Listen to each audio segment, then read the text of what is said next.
I think, the instant reaction of like, let me come in and fix it. I can do it faster. And then being like, no, it's more about we all are moving together as one, and you have to coach and upskill and quickly figure out who's good at what. So what does it really take for your business to attract world-class talent today? I'm Dave Travers, president of ZipRecruiter. And on Talent All-Stars, we shine a light on the people and the day-to-day processes behind recruitment and retention at some of the world's most influential businesses. When your business spans more than 80 countries and 100,000 employees, talent operations become the engine that keeps everything moving. At Jones Lang LaSalle, that talent powers the way the world works. JLL is one of the world's leading real estate and investment management firms, helping organizations buy, build, lease, and operate the spaces where business happens. From offices and hospitals to logistics centers and data hubs. And leading the people systems behind it all is Jane Curran, Global Head of HR Operations. She has a wealth of knowledge to share in this episode, so without further delay, let's bring her in. Jane Curran from JLL, welcome to Talent All-Stars. Thanks, Dave. Great to be here. So excited to have you here. So much interesting stuff in your background and what you've done and what you are doing to get to.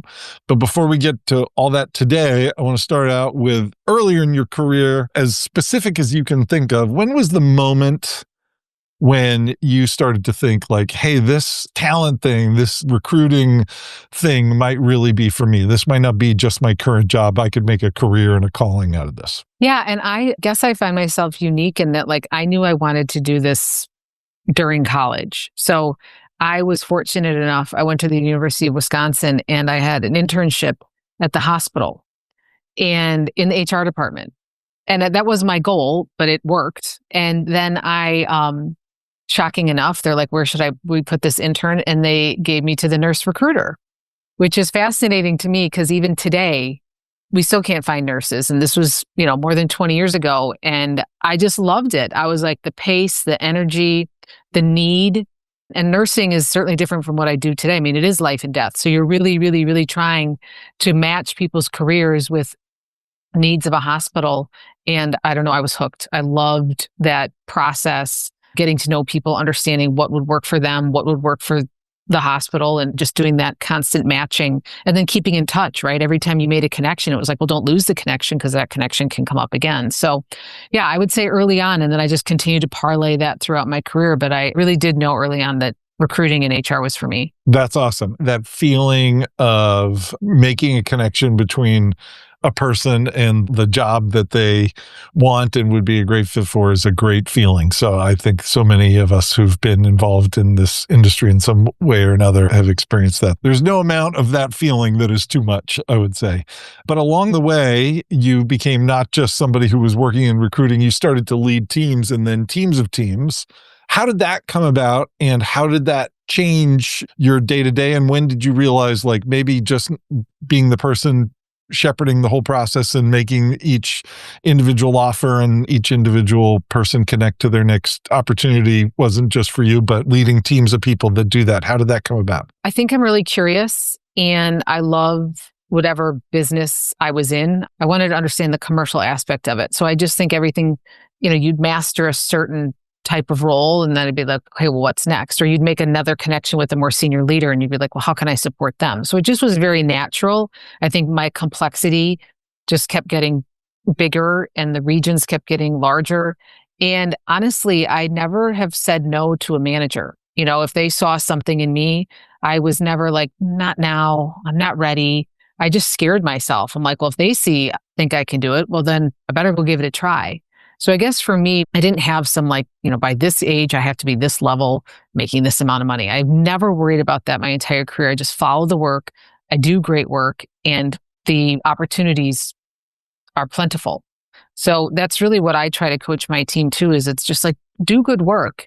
And if somebody does approach you, don't think of all the reasons why you couldn't do the work. Think of all the reasons why you could and know that, you're going to be supported, have a good support system to get the work done. Also, recently, I'm always talking and either mentoring or being mentored. And a woman I really respect at our organization, I said, like, what's your mantra? And she said, high energy, low maintenance. I go, oh, could you capture anything more perfectly? Like, I pride myself on being high energy and low maintenance. And I try to find my team to be that way too. Like, no ego. We are here to serve the business, do great work, make sure our clients are happy. And those are just some things that I've kind of led my either leadership style or how I build my team. So I guess those are some things. And then along the way, sure, was every manager fantastic? No. And the ones that were kind of like rough, I'd be like, okay, I'm never going to do that. So I kind of built my style on like, okay, that didn't feel good. That didn't need to happen. We could have done that a different way. So I just, lead by example, treat others as you want to be treated. And the focus and everything is more than you. Like, why are we here? We're here to do good work. And that should be the focus. And that's how I run my team and I guess my career. I think there's a whole book to be written just on that answer right there. But let me just dive in on one part that I loved, which is saying yes to a senior, an executive or a boss or whatever when they come to you with an opportunity. And the intuition is always like, let me think about it. I'm really busy right now. I don't know anything. I wasn't necessarily expecting you to ask me this, so I might want to find out more. And just the impact you have, talk about being high energy, low maintenance, the impact you have upon senior people when your first answer is like, yes, if this is a priority for you and you need this done, I want to figure out how to do this. Can we meet tomorrow so we can start to map this through? And that's when you can figure out how to yes and also say, like, I've got this really busy week coming up next week, so can we start the week after or whatever? But when you lead with yes, you'll be amazed by what the reaction is. And you still have the right, even though you've said yes, to figure out all your concerns and think through all the stuff. Right. Like, oh, I'm doing this. Who's going to pick that up? Don't worry about it. Just say yes. Get in the room where the decision's going to be made. And to your point, I'm always hunting around asking my manager, what is bothering them? What do they need help with?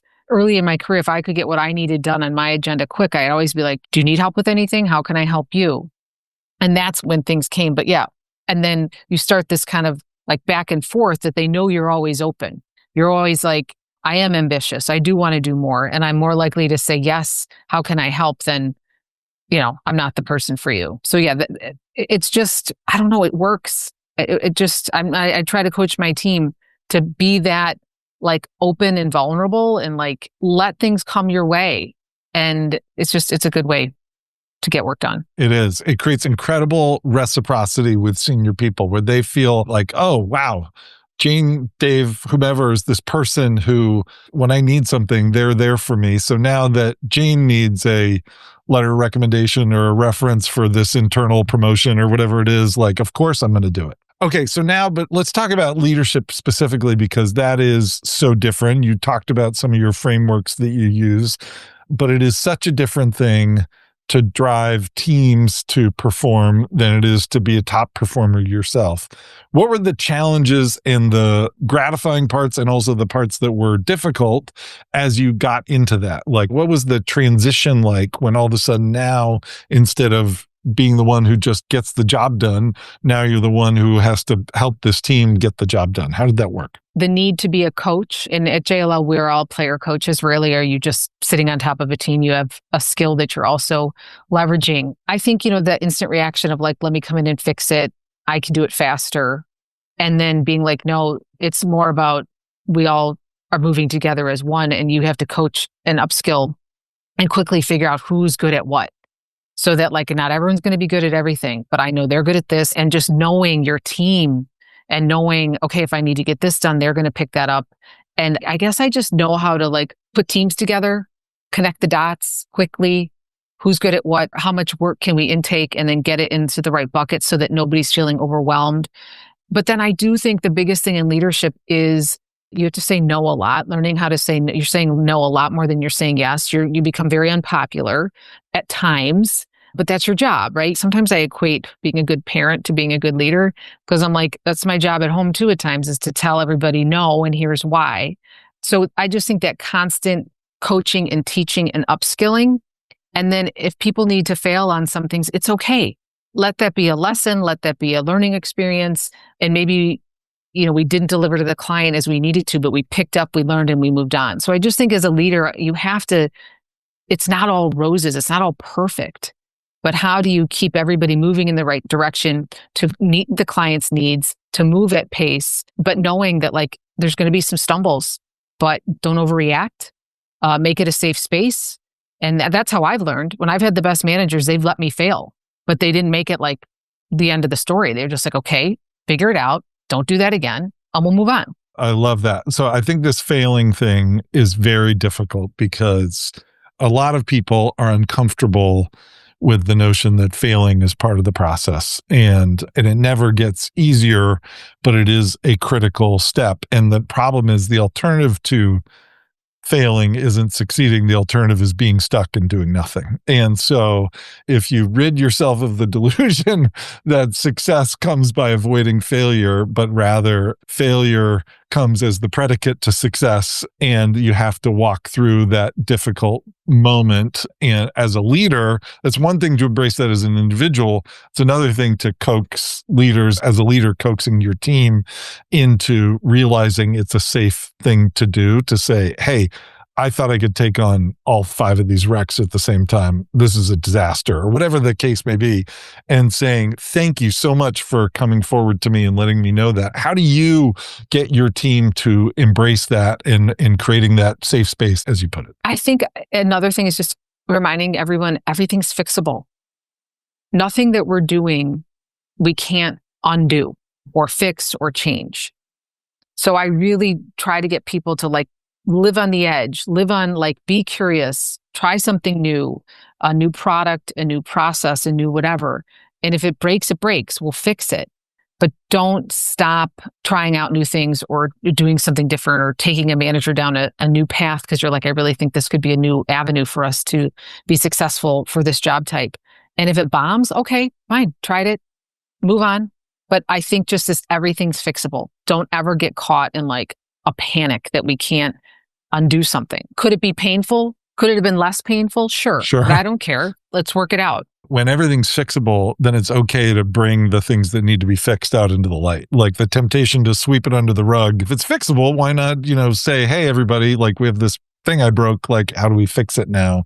And it reduces the temptation to have those things get hidden away, which is always the first step.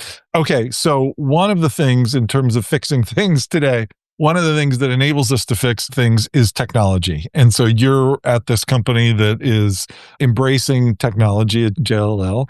And so many of us are faced constantly every day with saying, should I keep doing this the way it's been done?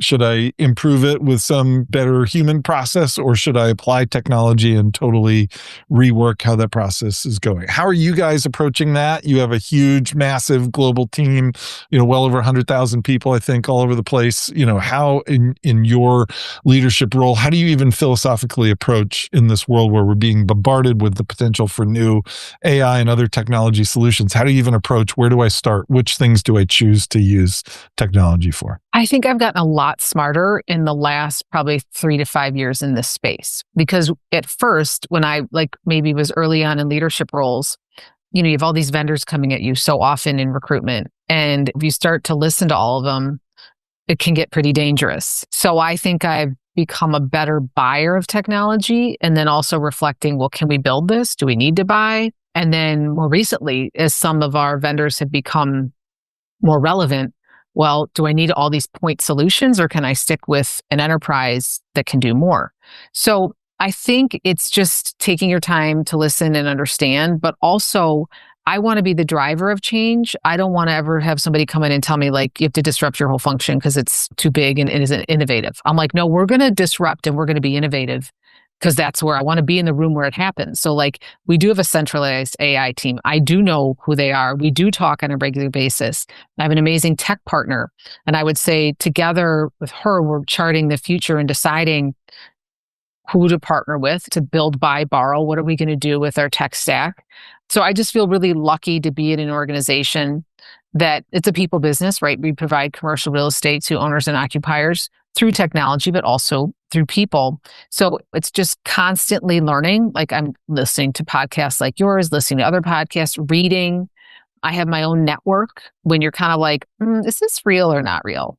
Sometimes if you listen to too many pitches, vendor pitches, you can get lost in we need this and we need this. And then all of a sudden you reflect back and you're like, that's not even a thing yet.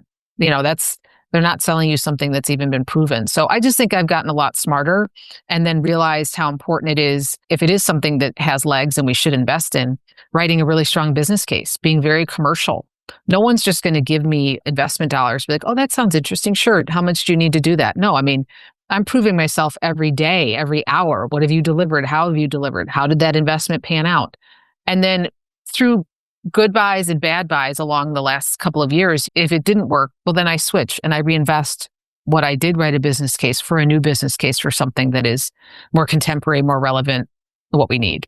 Okay, so one of the things you've touched on a couple different times is connections and the value both internally and externally of connections. And in that, talking about technology, being able to call upon people in similar roles who have other interesting perspectives at other companies who've been in similar situations, rather than saying, I, Jane, or I, Dave, have to listen to 10 pitches from different technology companies. Why don't I call somebody who's been through those 10 pitches and implemented one of them to see, now let me start the whole process by calling a few of those people to understand. If you're just starting as a leader, you're moving from individual contributor, now you're starting to lead for the first time and you're involved in this process. What technology should we bring on next? How do you start the process of building your own technology advisory board where you can bounce ideas off of, like, I don't have that group of people today. I'm a brand new leader. How do I go get that group where I can do that? I think what's really fascinating is the recruiting community is very active. I mean, we're recruiters for salespeople, right? We love each other and to talk about what we're doing. So my thing is just engage. There's so many ways to either subscribe to articles in LinkedIn, subscribe to podcasts, and then it starts to build. If you live, like, get involved in your local city too. I mean, if you live in a major metro market, there's some HR and or recruiting event happening weekly. So then it's like to me, it just starts to build and build and build, but you have to actively focus on it, right? So I take time out of my day, nights, weekends, to either listen or read or attend events that include my peers. And then I'm always interested in companies that are even bigger than us, that'd be like, oh God, if they tackled it and they're bigger than us, then that's something I should lean into. So I'm always, probably now, as I've refined it, looking for people that have a similar tech stack that I do, that are at the size and the scale that I am, because then it's the most relevant time investment for me. But I'm also giving back because there's people, to your point, that are starting out that are like, how did you even figure this out? So I'll take any people that are interested in learning or hearing more. I'm happy to share how I did it, or try these connections, or these are the best podcasts, or these articles are the best ones that I read. So I'm always sharing and giving back. But it's conscious. It is something that I dedicated myself to, because, another thing for me is lead, follow, or stay behind. Like, I never want to be I got passed over. So I'm staying relevant in this space is critical to the success of my career. So I do spend time building that network. I love that. And I think, just to your point, like, if you don't know where to begin, just begin. Like, it doesn't have to be perfect. You don't have to go to the right first event, but find an event in your town and go to it and start talking to people, and you'll just get better at it by doing it. But you do have to dedicate the time. I love that. And it will pay off, but it will be an unexpected time interval and in ways you don't anticipate in how it pays off. And it's a really lovely community, right? You can share talent, stories, tech advice. This is a group of people that have self-selected because they like helping people. This is a great group of people to hang out with. Absolutely. Yeah, I love that. Okay. So another thing that I love, in addition to talking about connections that you talked about, was building business cases. And this is not something that necessarily, as a recruiter who's great at filling the next role and understanding from the hiring manager what exactly we need, that isn't a skill you necessarily develop on your rise through the ranks. And then all of a sudden you're in a senior position and you're the one advocating, we need to hire more people here. We need more technology here, and we're going to drive a good business outcome. It's not just because I think it's a good idea. It's because the numbers add up or whatever. If you haven't done that process, and for the first time you're advocating for some investment, how do you build a business case? I think you first have to fall in love with the problem. So not the problem that I want to solve, but the business, like, usually they're connected. But how can I get the leaders that have the money to invest interested in my idea? How is it going to solve their recruiting challenge? So I think, first of all, it's like, get out of you being a recruiter and be like, oh, this will be so much better if I had this tool or this product. It'd be like, well, no, how's it going to help them fill faster? A plethora of things for them. But I think first it's identifying with the business, how's this going to change their bottom line, their speed, their quality, and then doing the math. And usually you have to have many components to say why this investment will then pay off different deliverables. So I think I've gotten them involved early too, and then see if it is a technical product, like showcase other companies, showcase demos, get them involved in the design, like get all of those things moving so that you're not like blindsiding them with like, hey, can I have X amount of dollars to go invest? They'll be like, to do what? So fall in love with the problem, identify the solution, get the math right. To me, it's like working with tech, working with finance, working with recruiting, lots of data. It's not impossible, but you really have to understand that in order for you to get investment, and the recruiters come to me and be like, we should have this. And it's like, well, just because you think we should have it does not mean the business is gonna be like, yeah, go for it. And I had to learn that the hard way. I'm like, how can they not? Why can't we hire more people? Why can't we? And it's like, first and foremost, I'm like, let's look at better process and better tech than the solution always being, oh my God, we're strapped, we need more people. So I think that's also a good thing. And part of your business case is like, hey, I can work with the team size I have. We have an awesome team, but this could help us in peak times, or this could help us just move us into the future, be future ready. So I just think those are some things. It's just you have to appeal to the business and don't come like a week before budget's due. Like build your story. It could take you 6 months to get your story right, the investment made, and the budget signed off. So I've just been patient, learned the hard way, failed, and been like, okay, I would do that differently, and I would give myself some more time. And it isn't always a yes. And sometimes it's a no. And then I'm like, okay, I got to sharpen this storyline and eventually get a yes. I think there's so many different parts of that that are so right, but all of them stem from where you started, I think, which is fall in love with the problem. So for instance, being patient, as you said at the end, and getting some no's along the way. If you're in love with the problem and you're continuing to figure out what would be a better and better solution, and how am I more and more confident this solution is right, then all those bumps in the road are just part of the learning process as opposed to the failure that is the end of the story. So I love that when you are coming at it. And by the way, other people who can help you out because doing the math and getting the math right isn't your thing or whatever it is, when you're in love with the problem, it's way more fun to help you as the finance guy or the tech guy or whatever, the lawyer who's helping you with it, because this person's obsessed with this problem and making recruiters more productive or decreasing time to hire or whatever the problem you're trying to solve is. So I think that is so wise. Okay. We always end these episodes with a rapid fire round or the lightning round. So here's what the construct or the scenario is. I'm the CEO of the company of JLL. I'd bump into you in the elevator. We have 30 seconds or 60 seconds on the ride up at headquarters. And I say, hey, Jane, you're one of our talent leaders. You've run recruiting and talent operations and all those things. I've been thinking, like, people are at the center of what we do. How should we be measuring the effectiveness of our talent team and our talent acquisition efforts over the coming year? And I would say, Mr. or Mrs. CEO, a lot of our hiring managers only hire one person once a year. You know, we're swimming in this process all the time. I really want to deliver a solution to them where they can get the answers they need the first time with the right answer, and they can go on their way back to serving our clients, and that this recruiting process isn't cumbersome for them. So I really want to figure out a way to have a digital-led process, at least at the beginning, where they can get pretty far and deep into this process. And then the human will come in to help move the recruitment process along. But I think we just want to make it, when a manager has to come and recruit, that they get excited about it, because they're like, that was so easy. I knew where to go, how to go. I got pretty far on my own. And then that recruiter came in and just really helped me guide and design an offer and close the deal. So that's what I'm looking for, is a more digitally led experience that managers can't wait to do again. I love how you started that, because as you think about being an executive or a hiring manager, hearing the talent team talk that way, it is so intuitive. You give yourself so much credibility when you start from the premise that my clients internally, my hiring managers, whomever they may be, aren't necessarily thinking about their day as, I wish I could finish up my day job so I get back to recruiting. Usually it's the opposite. Usually they want to get done with recruiting so they can have their people and get back to their day job. And so when you frame the problem like that, to an executive, already they've like, okay, this person understands who their customer is internally. And now I can learn something about how they view that problem. I love that. Okay, one more lightning round.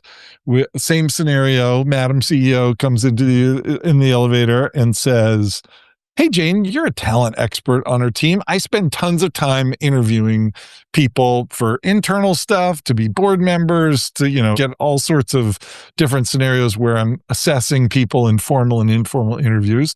Make me a better interviewer. What's your one best piece of advice to make me a better interviewer? I would understand our leadership behaviors inside and out, frame your questions around those leadership behaviors.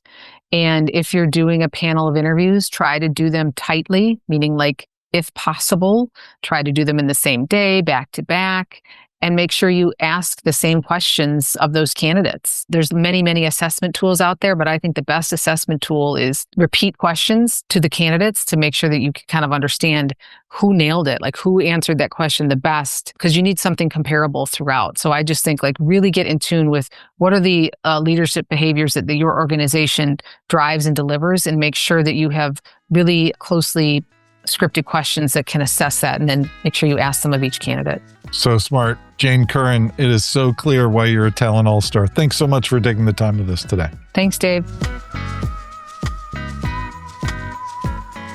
That's Jane Curran, Global Head of HR Operations at Jones Lang LaSalle. You'll find her LinkedIn profile in the description below. And if you want to listen on the go, just search Talent All-Stars in your favorite podcast app and tap follow. If you have feedback or ideas for us for future episodes, drop us a note at talentallstars@ziprecruiter.com. I'm Dave Travers. Thanks for watching Talent All-Stars. We'll see you right back here next week.